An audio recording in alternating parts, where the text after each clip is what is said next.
किशनगढ़ नाम के छोटे से गांव में हरिया और शांति नाम के पति पत्नी रहा करते थे। उनके घर में एक गधा था। उसका नाम गोपी था। वो बहुत ही चालाक और समझदार गधा था। पूरे गांव में उसकी समझदारी की बहुत चर्चा थी। अरे शांति, तुमने गोपी को तो खाना खिला दिया ना? उसे ठीक से खिला पिलाकर तैयार कर दो। आज मुझे उसे खेत में लेकर जाना है। हाँ, आप बिल्कुल चिंता मत करो जी, मैंने गोपी को अच्छी तरह से खाना खिला दिया है। अब आप उसे जहाँ मन कर ले जा सकते हैं, लेकिन ध्यान रखना, गोपी जो कहे वैसा ही करना। हाँ हाँ जानता हूँ, तुम्हारा गोपी भैया कभी गलत नहीं हो सकता। आखिरकार तुम उसे दहेज में लेकर आई हो। अरे भाई, सारी दुखाई एक तरफ और जोरू का भाई एक तरफ। हाँ हरिया गोपी को लेकर खेतों की ओर जाता है। हरिया सोचता है कि खेतों को पानी की जरूरत है। अरे गोपी देखो, खेत बिना पानी के सूख रहे हैं। सोच रहा हूँ नहर का पानी खोल दूं, नहीं तो फसलें बर्बाद हो जाएंगी। हाँ गोपी आसमान की तरफ देखता है। मालिक, मेरा अनुमान है कि 1-2 दिन में अच्छी बारिश हो जाएगी, इसलिए नहर का पानी खोलना अभी ठीक नहीं होगा। हरिया गोपी की बात मान लेता है और सचमुच 2 दिन बाद अच्छी वर्षा हो जाती है। हरिया यह देखकर बहुत खुश होता है कि गोपी का अनुमान बिल्कुल सही होता है। अरे भाई, हम सब ने तो नहर का पानी खोल दिया था और ऊपर से बारिश हो गई। अब तो हमारे खेतों में दुगना पानी हो गया, जो फसलों को नुकसान पहुंचाएगा। हाँ, ओहो, पूरे गांव में हरिया ही है जिसने नहर का पानी नहीं खोला। उसने इतना अनुमान कैसे लगा लिया कि क्या करना है और क्या नहीं? अरे भाई, हरिया के पास गोपी है जो उसको बिल्कुल सही सलाह देता है। गोपी जो भी कहता है, हरिया उसे हमेशा मानता है और फायदे में रहता है। हाँ, सच बोलो भाई, हम सबके पास भी एक गोपी होना चाहिए जो हमें इतना सही अनुमान लगाकर बताए कि क्या करना है और क्या नहीं। हाँ, दूर खड़ा एक सेठ उनकी बातें सुन रहा होता है। उसमें गोपी के बारे में बहुत कुछ सुन रखा था। सेठ कैसे भी करके गोपी को हासिल करना चाहता था। मुझे ऐसे मौके की तलाश है जब मैं हरिया को मजबूर कर दूं कि वो गोपी मुझे दे दे। जैसे भी करके मुझे गोपी को हासिल करना होगा। एक दिन सेठ एक योजना बनाता है और हरिया के घर पहुंच जाता है। अरे हरिया, बाहर निकलो, कहाँ छुपे बैठे हो? जब कर्ज वापस करने की बारी आई तो तुम घर में जाकर छुप गए हो। हाँ? ये किसकी आवाज है? गांव के सेठ की। लेकिन मैंने तो उससे कोई उधार नहीं लिया है, फिर वो मुझे क्यों बुला रहा है? चलो देख कर आते हैं, शायद उन्हें कोई गलत फहमी हो गई होगी। आप उन्हें कह देना कि आपने कोई उधार नहीं लिया है, वो समझ जाएंगे। हरिया और शांति दोनों घर के बाहर आते हैं। सेठ उन्हें हिसाब दिखाते हुए कहता है, अरे हरिया, तुम्हारे पिताजी ने मेरे पिताजी से कुछ पैसे उधार लिए थे, जो अब तक बढ़कर 100 मोहरे तक पहुंच चुकी है। आज मेरी नजर इस पर पड़ी है, इसलिए मैं अपने पैसे वापस लेने आया हूँ। हाँ। क्या सेठ जी, आप ये क्या कह रहे हैं? आज ना आपके पिताजी जिंदा है ना मेरे पिताजी, फिर उधार किस बात का? देखो, इसमें बहुत पुराना हिसाब लिखा हुआ है और मेरे पिताजी गलत तो लिख कर नहीं जाएंगे ना, इसलिए तुम्हें हर हाल में ये उधार चुकाना पड़ेगा। हाँ। सेठ शोर मचाकर गांव वालों को बुला लेता है। गांव वाले भी हिसाब देखकर दंग रह जाते हैं। ए हरिया, इसमें तो सचमुच तुम्हारे पिताजी का नाम लिखा हुआ है। उन्होंने सेठ के पिताजी से कर्ज लिया था और अब तक तुम्हें ये कर्ज चुकाना ही पड़ेगा भाई। लेकिन पिताजी ने मुझे कभी इसके बारे में कुछ नहीं बताया था, और 100 मोहरे का कर्ज मैं कहाँ से चुका पाऊंगा? मुखिया जी, आप ही बताइए। तुम्हें कर्ज चुकाना ही पड़ेगा। अगर तुम्हारे पास पैसे नहीं है तो तुम मुझे अपनी कोई कीमती वस्तु दे सकते हो। हाँ। लेकिन मेरे पास तो कोई कीमती वस्तु नहीं है सेठ जी। खेती की कुछ जमीन है जिन्हें आप ले सकते हैं, इससे अधिक मेरे पास कुछ भी नहीं। ये आप क्या कह रहे हैं? अगर हम अपनी जमीन सेठ जी को दे देंगे तो फिर हम बच्चों को क्या खिलाएंगे? अरे अरे, इतना भी निर्दयी नहीं हूँ मैं।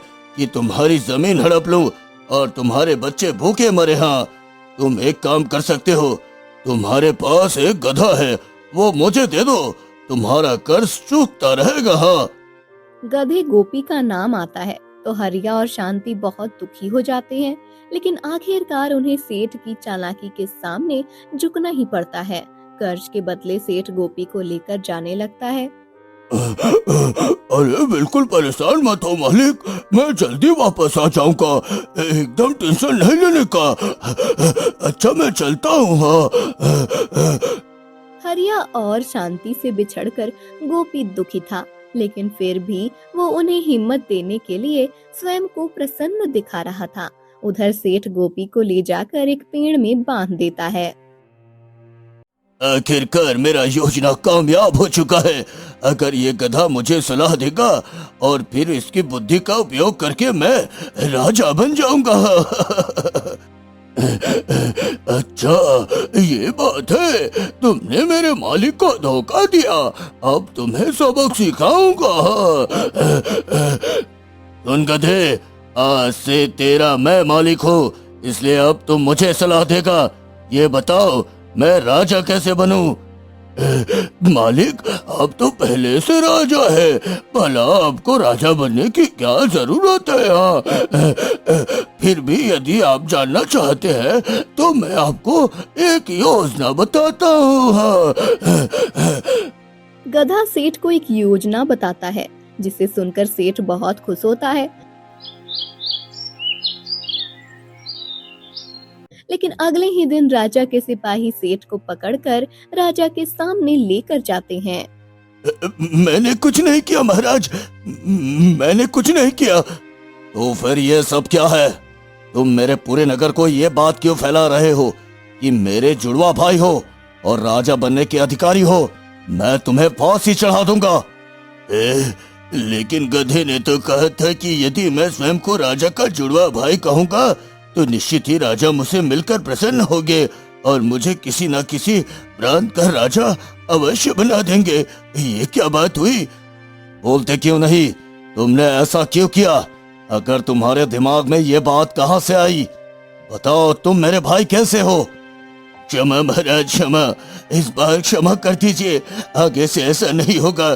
दरअसल कुछ गलतफहमी हो गई थी, इस कारण मुझे ये गलती हो गई।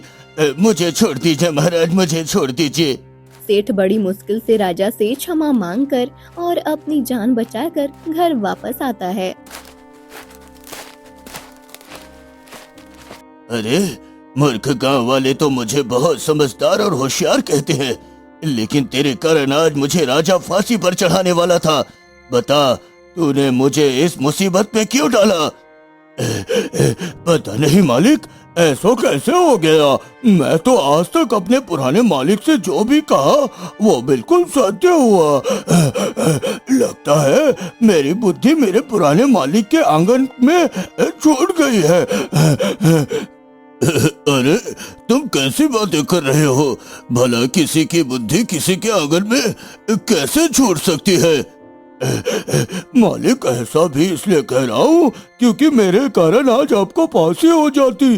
जरा देखिए, अगर मेरी बुद्धि मेरे पास होती तो मैं आपको बिल्कुल सही बात बताता। आज तक आप राजा बन चुके होते हैं। कहीं ये सही तो नहीं बोल रहा? कहीं सचमुच इसकी बुद्धि हरिया के आंगन में तो नहीं? अगर मैं इसकी बुद्धि लाकर इसे दे दूं तो ये बिल्कुल सही सलाह देगा। मालिक, बिना बुद्धि के मैं बहुत परेशान हूँ। आप कुछ कीजिए मालिक, मेरी बुद्धि मेरे पास लेकर आइए। बिना बुद्धि के मैं कुछ भी नहीं हूँ। सेठ सोचता है कि शायद गधों के साथ ऐसा ही होता होगा, इसलिए वह एक योजना बनाता है।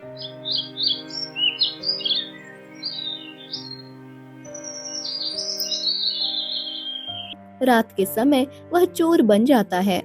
ठीक है, तुम यहीं पर आराम करना, मैं अभी थोड़े देर में तुम्हारी बुद्धि लेकर आता हूँ, फिर उसके बाद तुम मुझसे कोई चालाकी मत करना। हाँ। जाओ जाओ मालिक, आज तो आपके लिए मैंने बढ़िया जाल बिछा रखा है। हाँ। गोपी, जब से तुम यहाँ पर आए हो हमारा बिल्कुल मन नहीं लग रहा है। हरिया और शांति भी बहुत परेशान रहते हैं। सेठ की चालाकी ने उन दोनों को बहुत परेशान किया है। तुम बिल्कुल चिंता मत करो, इस सेठ को सबक सिखाने का पूरा इंतजाम मैंने कर लिया है। हाँ, बस तुम्हें मेरा साथ देना होगा। गोपी गाय को एक योजना बताता है, जिसे सुनकर गाय बहुत खुश हो जाती है। अरे ये चोरी करना कितना मुश्किल काम है, लेकिन फिर भी मैं हार नहीं मानूंगा और गधे की बुद्धि ढूंढ कर ही रहूंगा। सेठ चुपके से हरिया के घर में घुस जाता है और इधर उधर सामान ढूंढने लगता है। तभी गाय मौका देखकर चिल्लाना शुरू कर देती है। इतने में हरिया उठ जाता है। चोर चोर चोर, मेरे घर में चोर घुस आया है। अरे भाइयों, जल्दी आओ, मेरे घर में चोर घुस आया है। देखो, ये मेरे घर से सामान चुरा रहा है। आओ। हरिया की आवाज सुनकर गांव के लोग उसके घर में इकट्ठा हो जाते हैं। जब सेठ के ऊपर से नकाब हटाई जाती है तो सभी उसका चेहरा देखकर चौंक जाते हैं। अरे सिर जी, आपसे ये उम्मीद नहीं थी कि आप इतने बड़े धनवान होकर भी गांव में चोरी करते हैं। इसका मतलब पिछले हफ्ते मेरे घर में जो चोरी हुई थी वो सेठ ने किया था। छी छी छी छी, शर्म नहीं आती? पूरे गांव में धनवान बने घूमते हो और पीठ पीछे चोरी करते हो। तू तू तू तू। अरे अरे, मैं सामान चुराने नहीं आया था, मैं तो हरिया के गधे के बुद्धि ढूंढने आया था। गोपी ने मुझसे कहा कि वो अपनी बुद्धि हरिया के आंगन में भूल गया है। भला ऐसे भी होता है क्या? लगता है सेठ जी आप अपनी बुद्धि भूल गए, जाकर उसे ढूंढो। सारे गांव वाले सेठ के ऊपर हंसने लगते हैं। तभी मुखिया जी बोलते हैं। गांव के सम्मानित व्यक्ति हो और पहली बार पकड़े गए, तो इसलिए इस बार तुम्हें क्षमा किया जाता है। याद रहे, अगली बार पकड़े गए तो राजा के पास लेकर जाएंगे। हाँ। सेठ वहाँ से गुस्से में अपने घर आता है।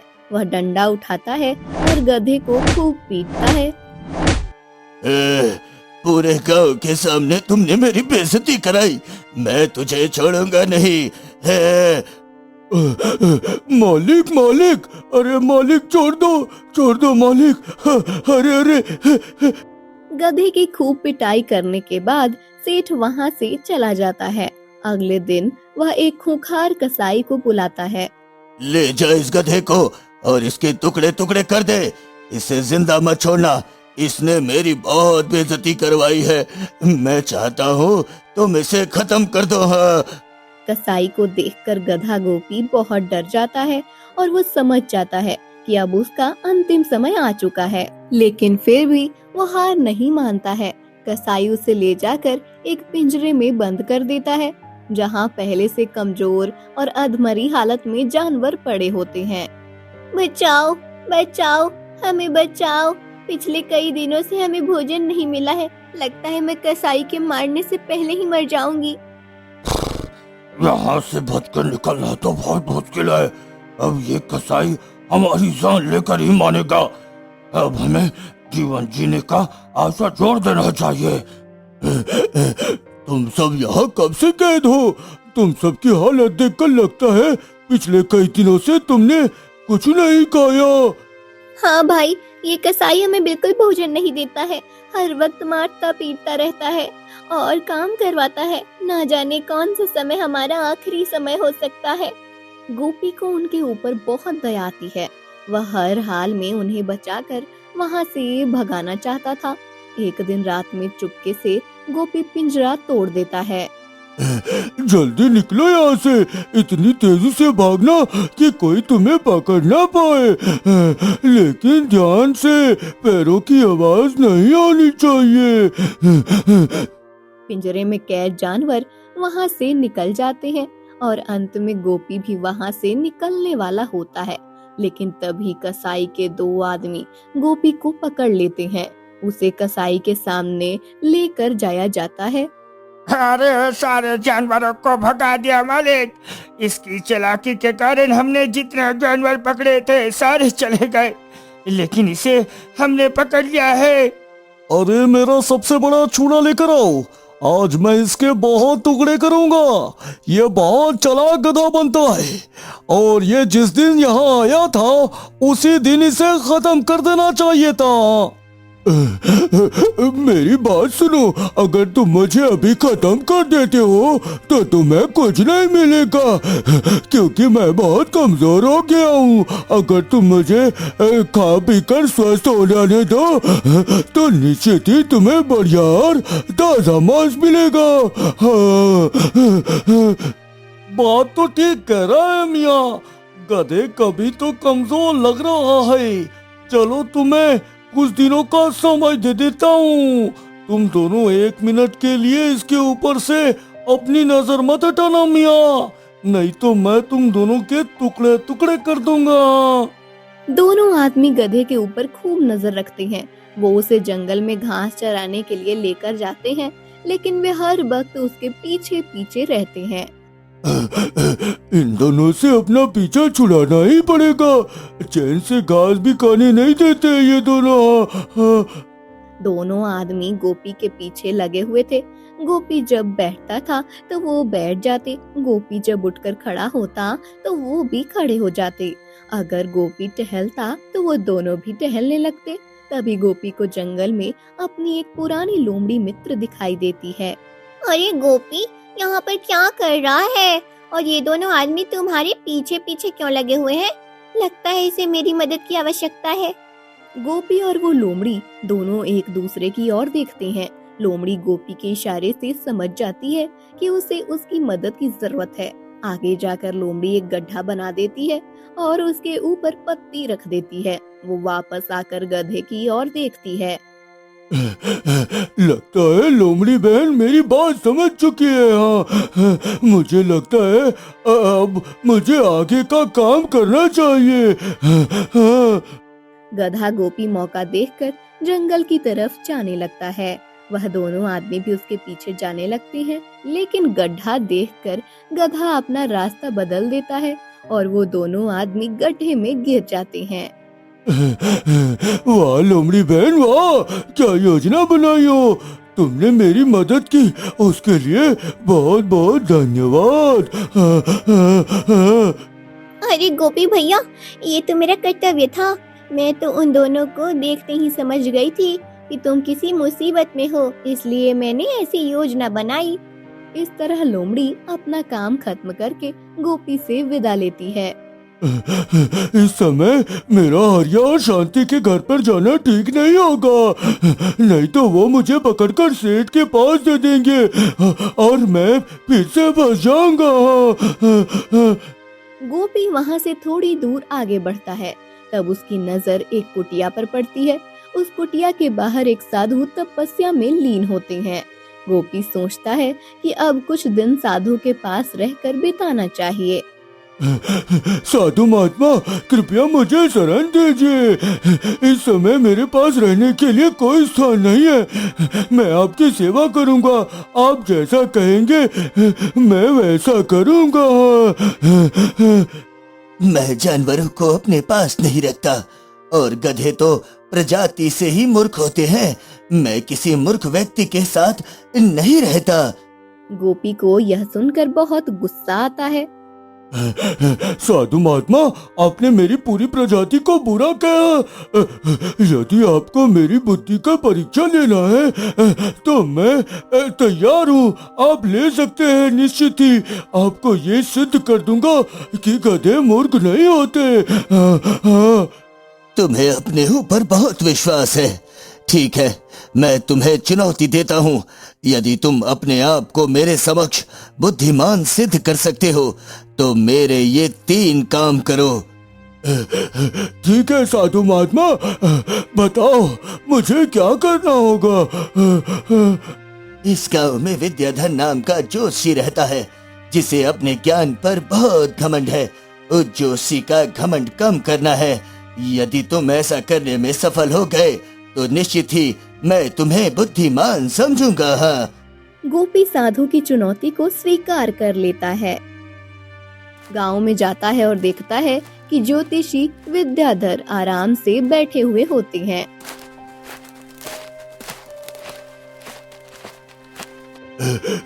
जोशी जी, मैंने सुना है कि आपको कई भाषाओं का ज्ञान है, किंतु मैं नहीं मानता। मैं जानता हूँ कि ऐसी भाषा है जिसके बारे में आप बिल्कुल नहीं जानते हैं। ये तुम क्या कह रहे हो? ऐसी कोई भाषा नहीं जिसका ज्ञान मुझे नहीं है। मैं बहुत सारी विद्या जानता हूँ। जोशी जी, आप अधूरे ज्ञानी हैं, क्योंकि आपको गधे की भाषा बिल्कुल नहीं आती। बताइए, अभी मैंने क्या कहा?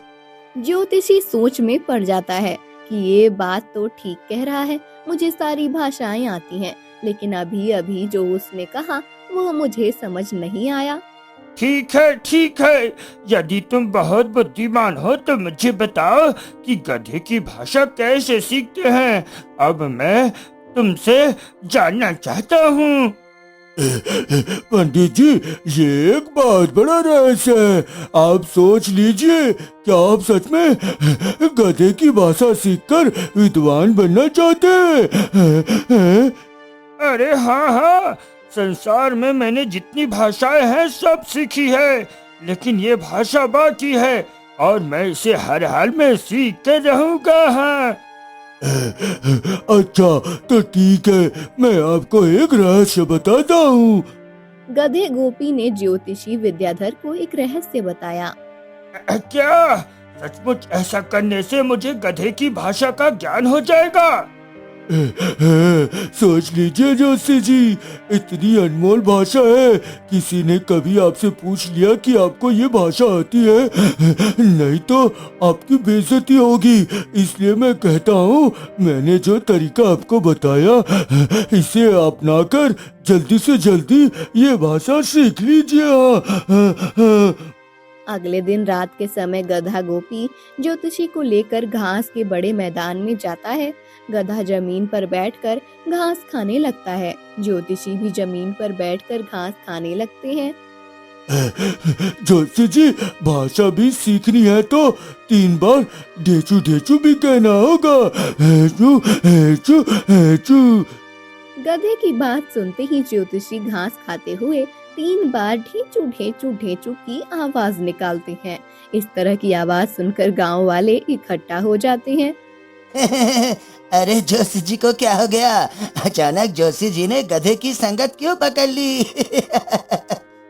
अरे जोशी जी तो बड़े ज्ञानी बनते हैं, लेकिन यहाँ पर घास खा रहे हैं और गधे की आवाज निकाल रहे हैं। गांव वाले इस तरह से ज्योतिषी जी का मजाक उड़ा रहे थे। उन्हें बहुत शर्म आई। अब उनके ज्ञान का घमंड खत्म हो चुका था।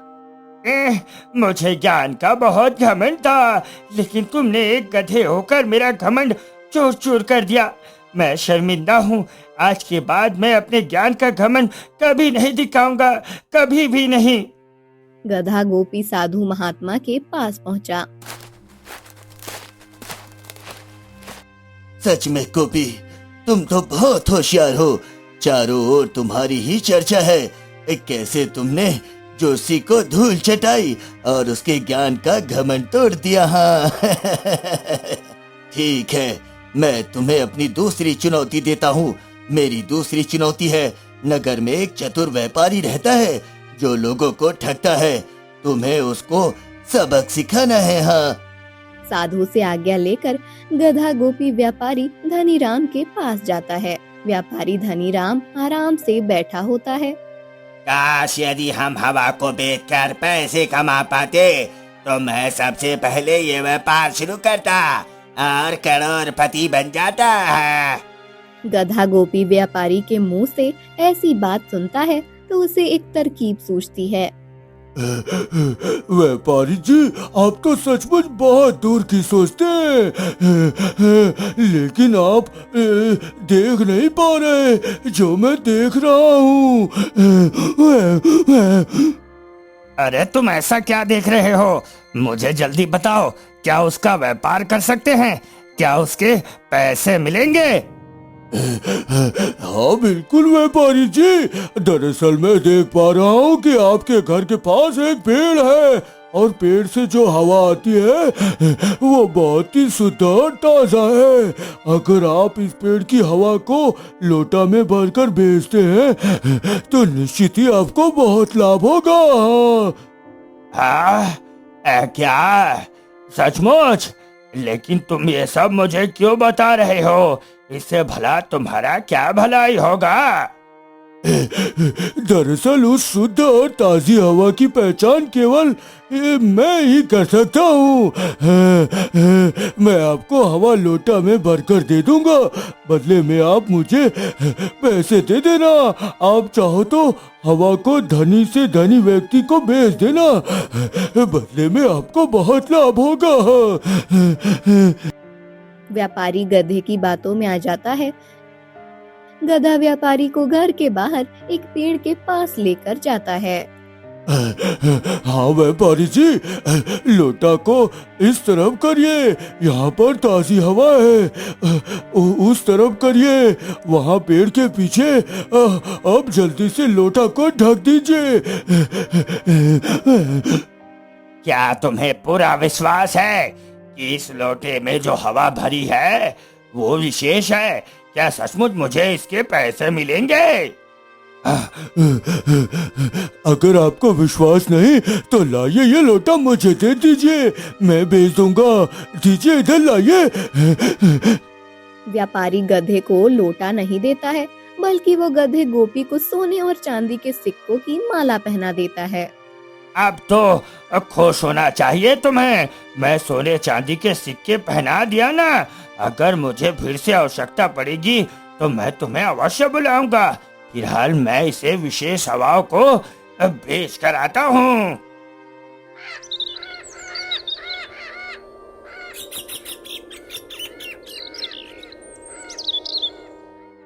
व्यापारी राज दरबार में जाता है और राजा को लोटे में भरी हुई हवा की विशेषता बताता है। राजा व्यापारी से बोतल ले लेते हैं। व्यापारी, अगर ये सचमुच विशेष और अलग प्रकार की हवा का व्यापार कर रहे हो और ये हमारे स्वास्थ्य के लिए लाभदायक है तो मैं तुम्हें अवश्य धन दूंगा। हाँ। मंत्री जी लोटा लेकर देखते हैं, लेकिन उन्हें इस हवा में कुछ विशेष नहीं लगता। फिर मंत्री जी राजा से बोलते हैं कि इसमें कोई विशेषता नहीं है। राजा गुस्से से बोलते हैं, क्या दुष्ट व्यापारी, तुमने मुझे मूर्ख समझ रखा है? सैनिकों, अभी के अभी इस व्यापारी को पकड़ लो। तुम इस प्रकार लोगों को मूर्ख बनाते हो। सामान्य हवाओं को विशेष बताकर मुझे धन प्राप्त करना चाहते हो मुझसे? हाँ। व्यापारी बड़ी मुश्किल से राजा से क्षमा मांगकर घर वापस आया। वो समझ चुका था कि गधा उससे अधिक चतुर निकला। उसने उसी दिन के बाद से ठगी ना करने का वादा किया। उधर गधा साधु महात्मा के पास पहुंचा। ये देखिए साधु महात्मा, व्यापारी ने मुझे सोने चांदी की माला पहनाई है। आपको विश्वास हो गया होगा कि मैंने व्यापारी को ठग लिया। साधु महात्मा गधे की बात सुनकर बहुत खुश होते हैं और उसे कुछ दिन के लिए अपने पास रख लेते हैं। वह गधे गोपी को बहुत सारी विद्या सिखाते हैं। बहुत बहुत धन्यवाद साधु महात्मा, आपने मुझे बहुत सारी विद्या सिखाई। आप सच में एक महान गुरु हैं। काफी समय बीत चुका है, अब मैं अपने मालिक के पास जाना चाहता हूँ। गोपी साधु महात्मा से आज्ञा लेकर हरिया और शांति के घर पर पहुंचता है। वहां पर हरिया और शांति दोनों गोपी को देखकर बहुत खुश होते हैं। अरे गोपी, तुम यहाँ कैसे आए? मैंने तो सुना था कि सेठ ने तुम्हें किसी कसाई के हाथों बेच दिया था। हम तो बहुत डर गए थे। अरे मालिक, इसमें डरना कैसा? मैंने तो बस उस सेठ को खूब अच्छे से सबक सिखाया। राजा उसे फांसी देने वाले थे, लेकिन वो बच गया। अब हम तुम्हें कहीं नहीं जाने देंगे गोपी, हमारे साथ रहना। हम सब मिलकर उस सेठ का मुकाबला करेंगे। उधर जब सेठ को ये बात पता चलती है कि गोपी हरिया और शांति के पास वापस आ गया है तो उसे बहुत गुस्सा आता है। वो राजा के पास शिकायत लेकर पहुंचता है। महाराज, मैंने सुना है कि आपने नगर में जादू टोने पर पूरी तरह से प्रतिबंध लगवा दिया है, लेकिन क्या आप जानते हैं आपके पीठ पीछे इस नगर में जादू टोना हो रहा है? हाँ, क्या तुम सच कह रहे हो? पिछली बार तुमने झूठ फैलाया था, अब तुम एक नया झूठ लेकर आ गए हो। इसमें कोई झूठ नहीं है महाराज। अगर आपको विश्वास नहीं होता तो मैं आपको एक बोलने वाले और चालाक गधे से मिलवा सकता हूँ जो बहुत बड़ा जादूगर है। हाँ, कौन है? उसका नाम बताओ, हम उसे अभी जाकर राज दरबार में बुलवाते हैं। सेठ हरिया और गोपी का नाम लेता है। राजा के सैनिक हरिया के घर जाकर उसे गधे गोपी के साथ उपस्थित होने का आदेश देते हैं। हरिया शांति और गोपी के साथ राजा के दरबार में पहुंचता है। ये हम क्या सुन रहे हैं? तुम्हारा गधा जादू टोना करता है। क्या तुम नहीं जानते कि इस राज्य में जादू करने पर पूरी तरह से प्रतिबंध है? माफ कीजिए महाराज, मैं कोई जादू टोना नहीं जानता। अपने अनुभव से ही सही और गलत अवश्य पहचान सकता हूँ। तुम बहुत चालाक बनते हो।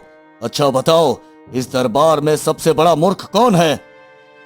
महाराज, मुझे इस समय आपसे बड़ा मूर्ख कोई नहीं दिखाई देता। मूर्ख गधे, तेरी इतनी हिम्मत! तू एक राजा को मूर्ख कह रहा है?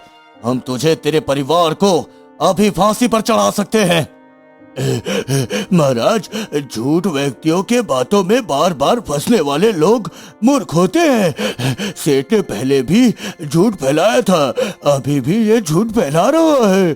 आप इसकी बातों में आ गए। यदि राजा होकर ऐसा कर रहे हो तो प्रजा का क्या होगा? राजा समझ चुका था कि चालाक गधे गोपी से निपटना आसान बात नहीं है। राजा ने हरिया के सामने गधे को स्वयं खरीदने का प्रस्ताव रखा।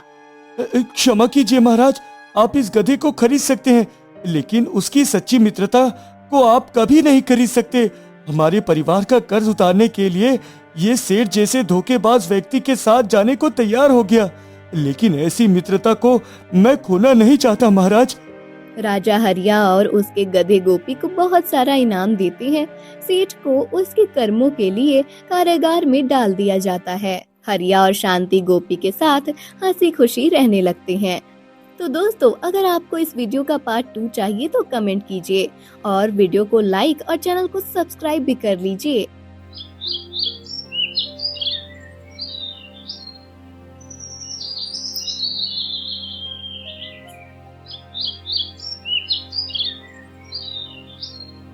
बहुत समय पहले की बात है। मोहन दास नाम का एक व्यापारी था। वो अपने परिवार का संचालन बड़े अच्छे से करता था और वो गरीबों और जरूरतमंदों को काफी दान पुण्य भी किया करता था। साथ ही साथ बाकी व्यापारियों के साथ उसके संबंध बहुत अच्छे थे। एक दिन, आप लोगों का कितना भला करते हैं, इसलिए ऊपर वाला भी हम पर मेहरबान रहता है। हाँ भाग्यवान, भगवान की कृपा से हमें किसी भी चीज की कोई कमी नहीं है, इसलिए हमारा ये फर्ज बनता है कि हम लोगों की मदद करें। हाँ। मोहन अपनी पत्नी से बातें कर ही रहा था कि तभी उसके घर के चौखट पर एक साधु बाबा आते हैं। कुछ खाने को मिलेगा क्या? बहुत भूखा हूँ बेटी। आइए बाबा, आपके लिए आसन लगा देती हूँ, आप बैठ जाइए, तब तक मैं आपके लिए ताजा भोजन बना कर लाती हूँ। साधु बाबा भोजन करने बैठ जाते हैं। सुनीता उन्हें गर्मा गर्म भोजन कराती है। पेट भर खाने के बाद बाबा उठते हैं और कहते हैं, धन्यवाद बेटी, मेरा मन तृप्त हो गया। मगर तुम दोनों जरा ध्यान रखना, क्योंकि आने वाले समय में तुम दोनों को मुसीबत का सामना करना पड़ सकता है। बाबा की बात सुनकर मोहन और सुनीता को बहुत अजीब लगा। अरे ये क्या बात हुई बाबा? हमने तो सुना है कि साधु महाराज को भोजन कराओ और उनके सेवा करो तो वो आशीर्वाद देते हैं, मगर आप तो हमें डरा रहे हैं साधु बाबा। हाँ, तुमने मुझे भोजन कराया, मैं इसलिए तो तुम्हें चेतावनी दे रहा हूँ।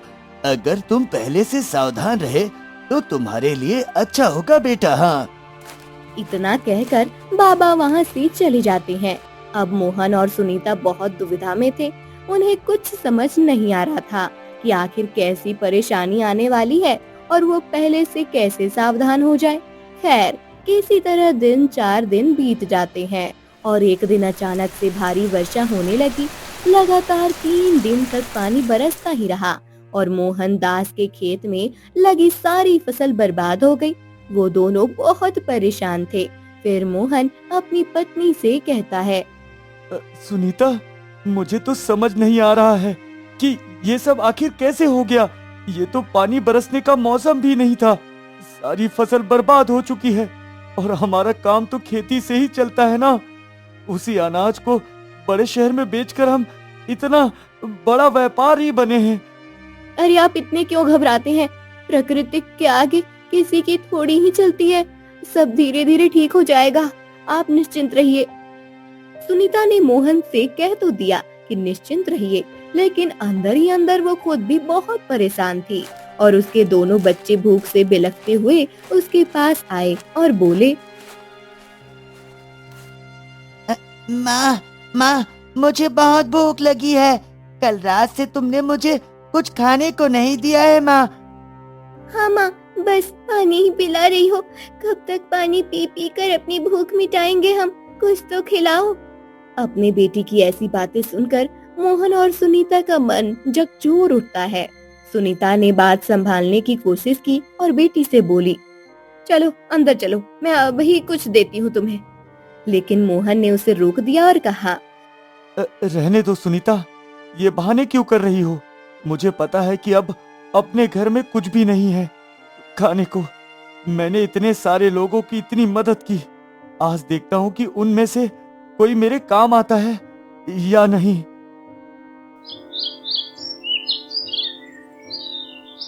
इतना कहकर मोहन घर से निकल गया। वो सबसे पहले गांव के बड़े जमींदार के पास गया, जो कि उसका पुराना मित्र था। अरे मोहन भाई, आओ आओ आओ, बताओ कैसे आना हुआ? मोहन की फसल की बर्बादी के बारे में जमींदार को भली भांति मालूम था, लेकिन जमींदार ने उस बात की चर्चा ही नहीं की। आपको तो पता ही होगा ना जमींदार जी, बारिश के कारण मेरी सारी फसल बर्बाद हो गई है और मैं सड़क पर आ गया हूँ। कोई बात नहीं भाई, ये सब तो जीवन का उतार चढ़ाव है। देखना जल्द ही सब कुछ ठीक हो जाएगा। हाँ, जमींदार की ये बात सुनते ही मोहन समझ गया कि वो उसकी मदद नहीं करने वाला है। वो तो इसी बात से घबराया है कि कहीं मोहन की मदद ना करना पड़ जाए। अच्छा ठीक है भैया, अब मैं चलता हूँ। मोहन ने जमींदार से विदा लिया और एक और पुराने मित्र के घर गया। मोहन शाम तक गांव भर में घूमा और उसे ये समझ आ गया कि कोई भी उसकी मदद नहीं करना चाह रहा है। हार कर मोहन एक पेड़ के नीचे बैठ गया। ये कैसा समय आ गया है, एक पल में ही सब कुछ उलट पुलट हो गया। कल तक तो ये सब लोग मुझे इतना मान सम्मान देते थे और आज ये लोग मुझे देखकर छुप रहे हैं, मुझसे बच रहे हैं। अब मैं कैसे खाली हाथ वापस लौटूंगा? मोहन इसी सोच में डूबा हुआ था कि तभी एक औरत अपने नवजात बेटे को लेकर उसके पास आई और बोली, तुम इतनी परेशान होकर बैठे हो और कौन हो तुम? मैं इसी गांव में रहता हूँ और हाल ही में बारिश की वजह से मेरी सारी फसल बर्बाद हो गई।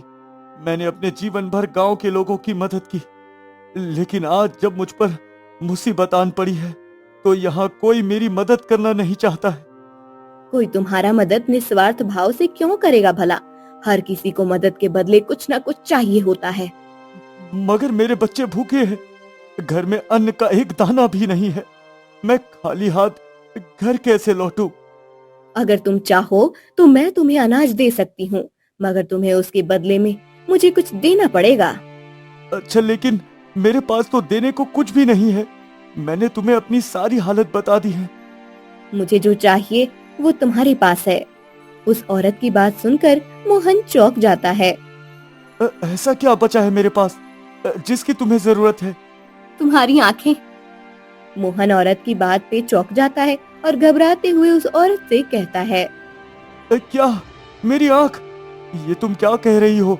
भला मैं तुम्हें अपनी आंखें कैसे दे सकता हूँ? और तुम मेरी आंख का क्या करोगी? ये देखो, ये मेरा नवजात बच्चा है। इसकी दोनों आंखें नहीं है और ये कुछ भी देख नहीं सकता। अगर तुम इसे अपनी एक आंख दोगे तो मैं तुम्हें इतना अनाज दूंगी जो तुम कई दिनों तक आराम से खा सकोगे। मोहन के लिए ये बात चौंकाने वाली थी और उसे कुछ भी समझ नहीं आ रहा था। मगर भला मेरी आंख इस बच्चे को कैसे लगेगी? ये कैसे मुमकिन है? वो सब मैं देख लूंगी, लेकिन पहले तुम और ध्यान से सोच लो। क्या तुम्हें ये सौदा मंजूर है? तुम्हारी एक आंख के बदले अनाज, जिससे तुम्हारे परिवार का पेट भर जाएगा। बस तुम्हें अपनी एक आंख अपने हाथ से निकालकर मुझे देनी होगी। मोहन अपने भूखे बच्चे और पत्नी को याद करता है और एक ही बार में अपनी आंख उस औरत को देने के लिए हाँ कर देता है। अच्छा ठीक है, मुझे मंजूर है। मैं तुम्हें अपनी एक आंख दे दूंगा और बदले में तुम मुझे अनाज दे दो। ठीक है, फिर लाओ अपनी एक आंख मुझे दे दो। मोहन अपने हाथ से अपनी एक आंख नोचकर निकाल लेता है और उस औरत को दे देता है। मोहन की आंखों से खून बह रहा था और औरत उस आंख को अपनी माया से अपने नवजात शिशु की आंख की जगह लगा देती है। मेरा बेटा, अब मेरा बेटा ये दुनिया देख सकेगा। तभी औरत मोहन से पीछे की तरफ देखने को कहती है, जहाँ पर बहुत सारा अनाज रखा था। मोहन अनाज को घर ले जाने के लिए आगे बढ़ता है, लेकिन औरत उसे रोकते हुए कहती है, अगर तुम्हें फिर से अनाज की जरूरत पड़े और कोई तुम्हारी मदद ना करे तो इसी पेड़ के नीचे आ जाना। मैं तुम्हारी दूसरी आंख के बदले तुम्हें और अनाज दे दूंगी। मोहन औरत की बात सुनता है और अनाज लेकर वहाँ से घर चला जाता है। उसके बेटे उसकी ऐसी हालत ना देख सके, इसलिए वो अपनी एक आंख को रुमाल से छुपा लेता है। पिताजी आ गए। माँ देखो, पिताजी आ गए माँ। अरे आप आ गए? और इतना सारा अनाज ये कहाँ से मिला आपको और किसने हमारी मदद की? सुनीता जब मोहन की आंख पे रुमाल बंधा हुआ देखती है तो घबराते हुए उससे कहती है, मुझे कुछ भी समझ नहीं आ रहा।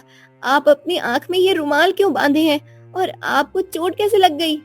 बेटे तुम जरा ये सब लेकर अंदर जाओ, मुझे तुम्हारी माँ से कुछ जरूरी बात करनी है। अपने बेटे को अनाज के साथ घर के अंदर भेजकर मोहन अपनी आंख के ऊपर से रुमाल हटा देता है। उसका ये हालत देखकर सुनीता के आंख से आंसू बहने लगते हैं।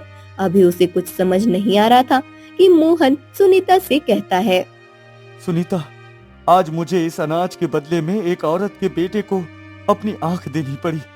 मेरे पास और कोई भी रास्ता नहीं बचा था। गांव का हर आदमी मुझे देखकर नजरें चुरा रहा था कि मैं उनसे मदद ना मांग लूं। क्या आज तक जिन लोगों की आपने इतनी मदद की, आपके बुरे समय में आज उन्हीं लोगों ने आपके साथ ऐसा बर्ताव किया? हाँ सुनीता, और फिर मजबूरी में मुझे अपनी एक आंख उस औरत को देनी पड़ी। लेकिन अब जो हो गया सो हो गया। अभी भी मेरे पास एक आंख है और अगले 10-5 दिन में मैं हमारे खेत का हाल सही करके फिर से सब पहले जैसा कर दूंगा, ताकि आगे हमें कोई दिक्कत ना हो। और ऐसे ही दिन बीतते रहे, मगर ऐसा कुछ भी नहीं होता। खेत की हालत बहुत खराब थी और दिन रात मेहनत करने के बाद भी मोहन सफल नहीं हो रहा था।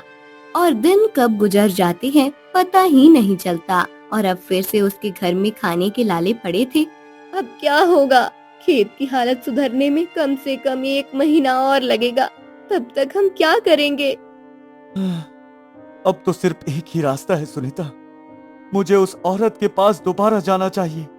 मेरी दूसरी आंख के बदले वो मुझे अनाज दे देगी। मेरे पास और कोई रास्ता नहीं है। क्या? ये आप क्या कह रहे हैं? जरा बोलने से पहले कुछ सोचिए तो। अगर आप अपनी दूसरी आंख भी उसे दे देंगे तो आपको दिखना ही बंद हो जाएगा। फिर आप खेत में काम कैसे करेंगे? नहीं नहीं, ये रास्ता सही नहीं है। सुनीता, मैं बिना आग के भी काम कर लूंगा। इस वक्त हम लोगों को अनाज की बहुत ज्यादा जरूरत है। हम अपने दोनों बच्चों को भूखा नहीं रख सकते, एक पल के लिए भी नहीं। इसलिए मुझे जाने दो।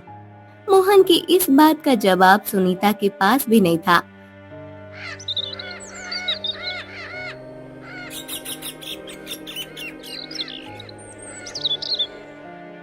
मोहन बिना कुछ सोचे फिर से उस पेड़ के नीचे जाकर बैठ जाता है और उस औरत के आने का इंतजार करने लगता है। अगर वो औरत नहीं आई तब क्या होगा? नहीं नहीं, मुझे ऐसा नहीं सोचना चाहिए। वो जरूर आएगी। तभी वो औरत अपने नवजात शिशु को लेकर वहाँ से आ जाती है और मोहन से कहती है, लगता है तुम्हें और अनाज की जरूरत है। तुम्हारी दूसरी आंख के बदले मैं तुम्हें पूरे 1 महीने का अनाज दूंगी। 1 महीने के अनाज की बात सुनकर मोहन खुश हो जाता है और औरत से कहता है, क्या 1 महीने का अनाज? ये तो बहुत अच्छी बात है। 1 महीने में तो मैं खेत के हालात पहले जैसा कर लूंगा। लो, तुम मेरी दूसरी आंख भी ले लो। मोहन अपनी दूसरी आंख को नोच कर निकाल लेता है और उस औरत को दे देता है। औरत उस आंख को अपने बेटे के आंख की जगह लगा देती है। अब उस औरत का बेटा पूरी तरह से दुनिया देख सकता था, लेकिन मोहन अब अंधा हो चुका था। तुमने मुझे अपनी दोनों आंख तो दे दी, मगर अब तुम इस अनाज को लेकर घर कैसे लौटोगे? आप इसकी चिंता मत करिए। मैं किसी तरह इस अनाज को लेकर अपने घर पहुंच ही जाऊंगा। ये कहकर मोहन किसी तरह वहाँ रखी अनाज की बोरी को अपने सर पर उठा लेता है और घर की तरफ चलने लगता है।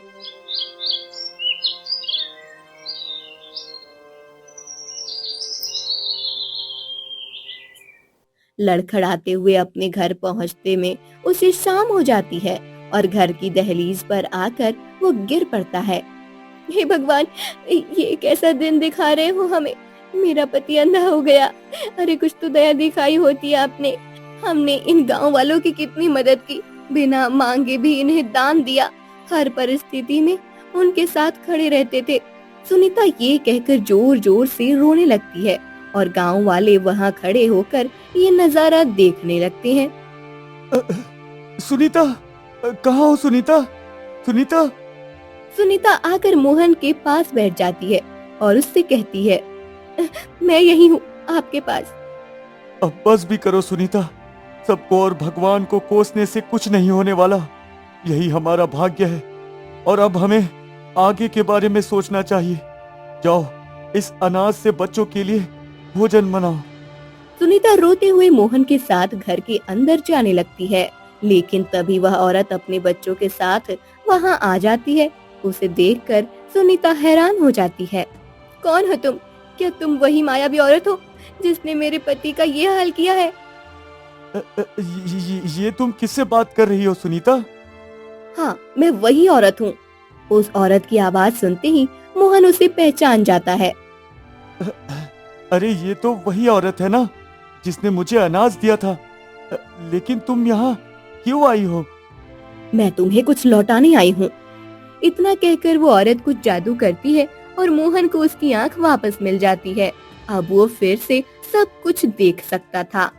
अरे मेरी आंखें वापस आ गई। मुझे अब सब कुछ दिखाई दे रहा है। सुनीता, मैं ठीक हो गया। सुनीता, मैं ठीक हो गया। सुनीता भी खुशी से रो पड़ी। हाँ जी, सब ठीक हो गया है। मोहन ने उस औरत को देखा और उससे कहा, अरे जादू से अगर आप मुझे आंख दे सकती थी तो अपने बच्चे को क्यों नहीं दिया आपने? पहले तुमने मुझसे मेरी आंखें क्यों छीनी? मैं तुम्हारी मदद कर सकती थी, मगर अपने बेटे की नहीं। मैं कुछ वक्त पहले गर्भवती थी और घने जंगल में रहती थी, जहाँ एक साधु तप कर रहे थे। मैं शिकार पर निकली थी और मेरे कारण उनका तप भंग हो गया था। इसलिए उन साधु बाबा ने मुझे श्राप दे दिया था कि मेरा बच्चा अंधा पैदा होगा। उस औरत की बात सुनकर मोहन और सुनीता चौंक जाती हैं। औरत अपनी बात आगे कहती है, हाँ, और तो और मेरी कोई भी जादुई विद्या उस पर काम नहीं करेगी जब तक कोई खुद उसे अपनी आंख देने को राजी नहीं होगा। इसलिए मैं अपने बच्चे को लेकर भटक रही थी। ओह, इसलिए तुमने मेरी मदद मांगी। लेकिन मैं ही क्यों? तुम तो किसी और से भी मदद मांग सकती थी ना? नहीं, ऐसा नहीं था।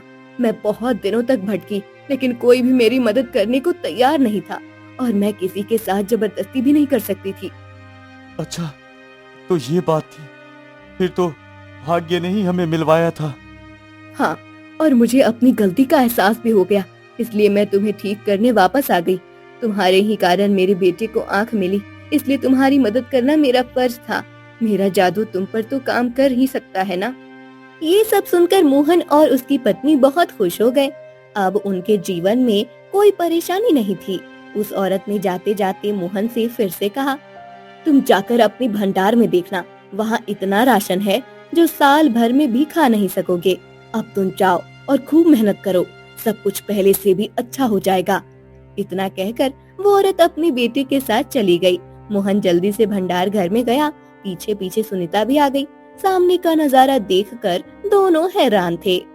वो औरत सच कह रही थी जी, ये राशन तो इतना है कि इसे बेचकर हम सब कुछ ठीक कर लेंगे। हाँ सुनीता, मेरे भाग्य ने मेरा साथ पहले तो नहीं दिया, लेकिन अंधा होने के बाद मेरा भाग्य ही पलट गया। अब हमें किसी चीज की चिंता करने की कोई जरूरत नहीं सुनीता। तो ऐसे ही मोहन और उसके परिवार में खुशियां लौट आईं और मोहन का परिवार हंसी खुशी पहले के जैसा रहने लगा और वो अनाज बेचकर मोहन और भी बड़ा अमीर आदमी बन गया। तो दोस्तों, ये कहानी आपको कैसी लगी आप लोग कमेंट करके जरूर बताइएगा, और इसका दूसरा पार्ट देखना चाहते हैं तो चैनल को सब्सक्राइब करके पार्ट 2 कमेंट कीजिए।